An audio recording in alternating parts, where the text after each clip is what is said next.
shit table, right, out the back somewhere. And then all the staff are looking at me funny. And then the manager's looking at me funny.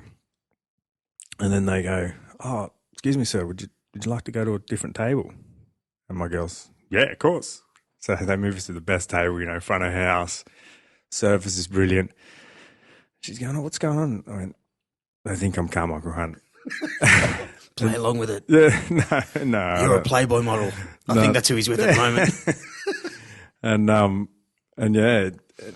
and they full doted on us and everything. And then the owner comes out and goes, "Oh, you're not my favourite footballer, are you?" I said, "If your favourite footballer is Odell, yeah." It's not. And after that, just brushed us. All the lobster was taken away.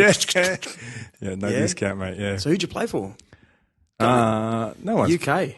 No one special. Like, I didn't play. I played sort of reserve grade and Q Cup and stuff like that. But yeah, just. Well, who was your team then when you? All right, so I left school at 15.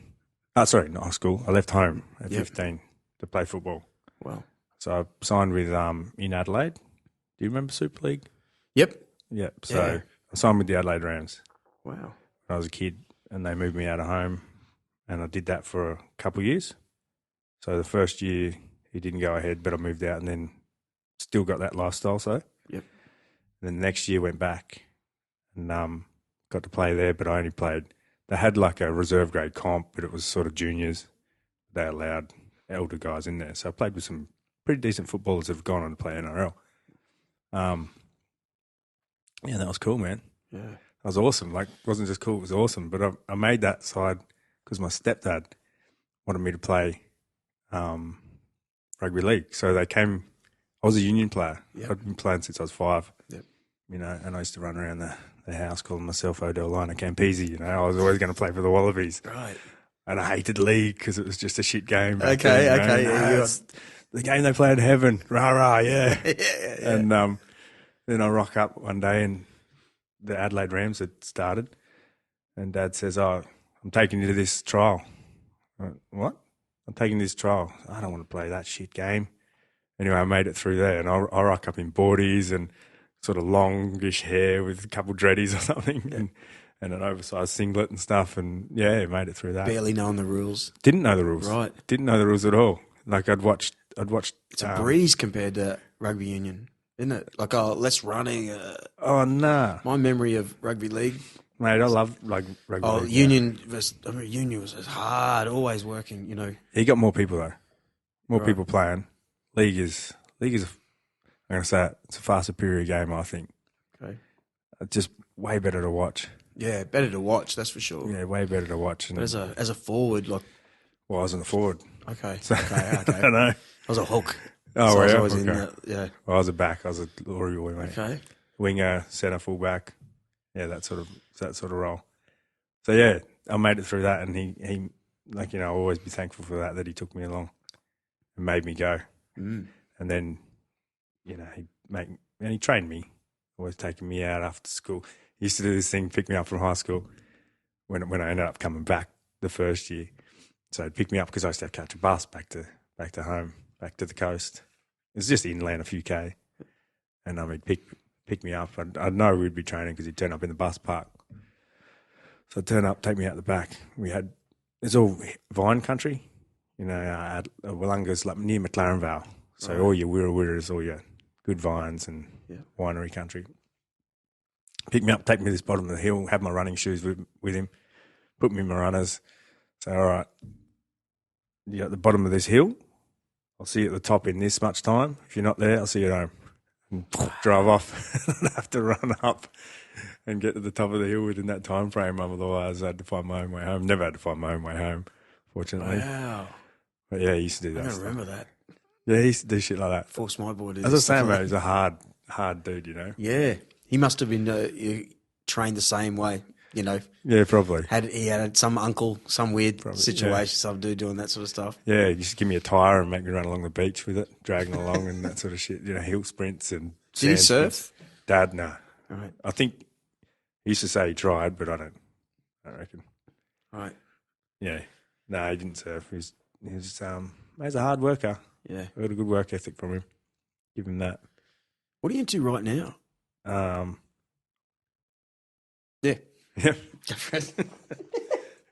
We're into an hour and 20 minutes anyway. Oh, you were just saying. Now. No, I don't. Don't remember. Yeah. So, I don't remember either. It's not looking at anything. It's looking at you. Yeah. Oh, jeez, man. I'm getting old. Look at me. Oh, we were just talking about footy and how much rugby league's better than. Oh, and you're sort of saying about Australians. Yeah, I can't do this at the same time. Man. Yeah. Australians. Not thinking outside of Australia. Yeah. That's on now. But that's all right, mate. Australia's awesome. Yeah. You've lived overseas, haven't you? Japan.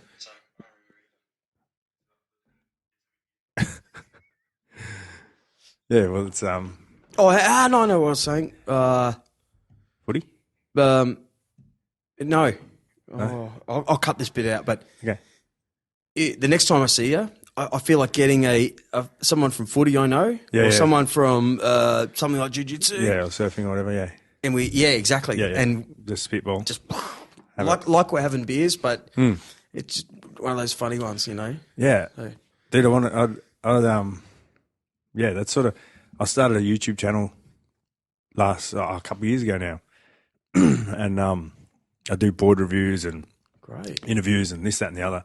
But I stopped filming when Dad died.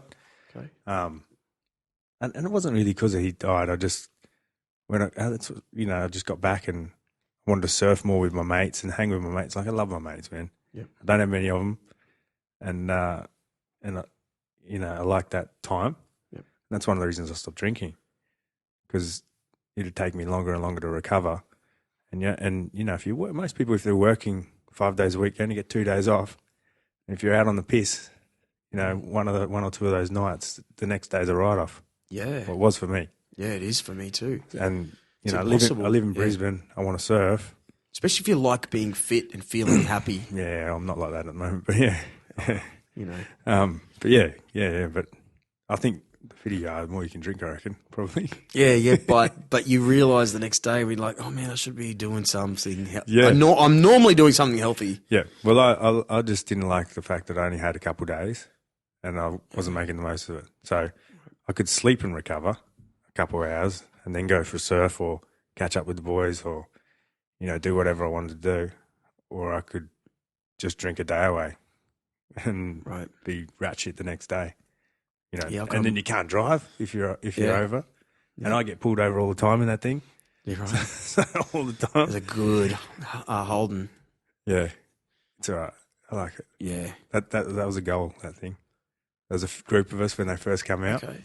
And we saw it and went, yep, we're going to get one of those. Say what it is exactly. It's a HSV coupe. So it's a GTO Monaro. Right. So, yeah. But the newer model, not the old one. Wow. But if anyone's got an old one out there for cheap, hit me up. How old? Oh, old school, man. Like old school. Late 70s. Yeah, but you're not going to get them for cheap now. Isn't it amazing? Like I told you, I had this old Merc in this sign shop here the other day. It's not a bad idea now to gobble up a few cars because it's better than a bank loan. Yeah, I sold my panel van last year, my WB, so 83, I think it was. Which was a $500 car for the longest time. A WB, even a panel van. Yeah, like panel the vans WB. were shit. No one wanted one. But a WB was just a tradesman truck, When we were growing up, a couple of boys had the panel vans, and they were crap, Yep. Nothings. Yeah. But this thing was mint, the one I had.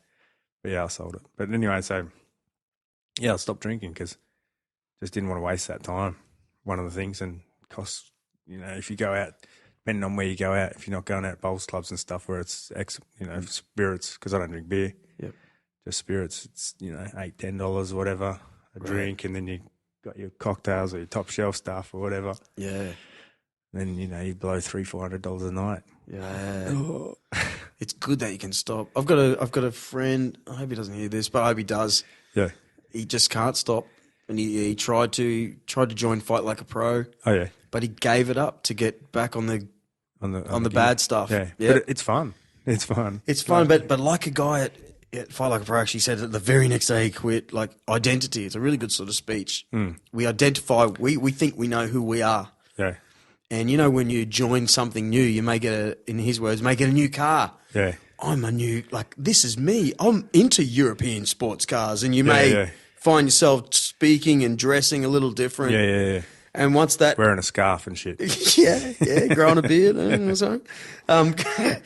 But then after a couple of weeks, your old identity comes back in. Yeah. Or put it this way, you may have joined karate or jiu-jitsu or something. Yeah. And you're all about it.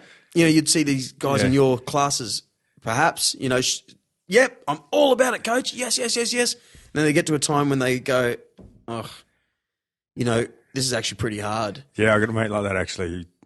It's a bit hard, and I'm normally smoking bongs and drinking spirits. Yeah, so there was a club that used to only train Fridays and Saturdays and maybe once during the week, and he was all about it for a while, and then Fridays, he just loves his Friday nights out, Right. And then which writes off Saturday training because he's already blind. He don't come to training hungover. And he gets a bit negative about you guys. It's all like, I don't need it. Oh, he comes in, but he's like, mate, what are you doing? Right. Yeah. But that car was a goal of mine. So we saw it and they come out and then all of us said, we're going to get one. And that, man, I hustled hard for that thing. Nice. I ended up buying it up. Not even, I had to get a flight to go get it. Nice. Check it out and then drove it back. And knocked a shitload of money off. Like I had 5 on the go. Yeah. And you got it for the right price and that was a goal. I sent my cousin a photo of it because he wanted one as well. And he's over in Perth, mining boy. And I was the first one to get it, which was good. But then a couple of years later, he sent me a photo of his Ferrari. Oh, come on. Yeah, he's just being cheeky. Yeah. Bastard. But no, he's good. He's all good. So, what are you working on right now? What am I working on? Yeah. Hey, put it there because we have reached a long time into this, but thanks for coming down, man. No, I enjoyed it, mate. It's sort of like therapy, isn't it? It is. Yeah. It is. Man, before I go, if you want me to come back, yeah? Of course. Next time I come back when you get back from Japan, I reckon a cool thing would be for me to interview you for your show because I haven't heard you on I hear you say the same similar things each time you get interviewed, and I feel like I know you, but I'd like to delve deeper into when you had and I'd be awkward, but it's awkward on this side too, dude. But when you lost your teeth and stuff, in your accident. Oh, did you hear about Matt Mingo? Hold on. Okay. Stop trying to divert, mate.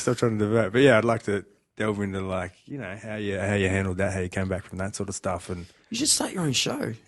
Yeah, well, interesting you say that. And I'd love to be the first one on your show, man. Yeah, that'd be cool.